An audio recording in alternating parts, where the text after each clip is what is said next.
ઉપલેટા સમસ્ત બ્રહ્મ સમાજ દ્વારા બાપુના બાવલા ચોકમાં પહેલગામમાં થયેલા જેહાદી આતંકીઓના હુમલામાં મૃત્યુ પામેલા નિર્દોષ હિન્દુઓના આત્માને શાંતિ મળે તે માટે વિદ્વાન બ્રાહ્મણો દ્વારા શાંતિ પાઠ મહામૃત્યુંજય જાપ સાથે શ્રદ્ધાંજલિનો કાર્યક્રમ યોજાયો હતો। રાજકોટ જિલ્લાના ઉપલેટામાં સમસ્ત સમાજ અને બ્રહ્મ સમાજ દ્વારા પહેલગામમાં થયેલા આતંકવાદી હુમલાના મૃતકોને અપાઈ શ્રદ્ધાંજલિ।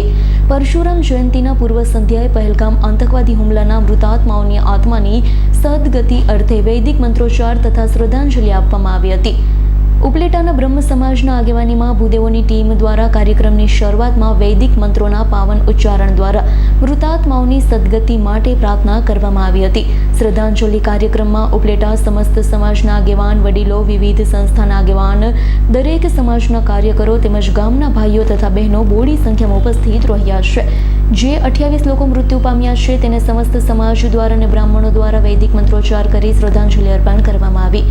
जिग्नेश व्यास महादेव प्रमुख श्री समस्त ब्रह्म समाज उपलेटा दर वर्षनी जेम आ वर्षे पण परशुराम जन्मोत्सव अमे उजवीए छीए। पण आ वर्षे काश्मीरनी अंदर पहलगामनी अंदर जे 28 दिवंगतोनो जे बनाव बनेल तो तेना हिसाबे ब्रह्म समाज एवो निर्णय करेल के अमारी शोभायात्रा, समूह भोजन तथा तमाम अमारा कार्यक्रमों रद्द करी અને આ દિવંગતોને સાચા દિલથી શ્રદ્ધાંજલિ અર્પણ કરવાનો કાર્યક્રમ આજ રોજ અમે રાખેલ।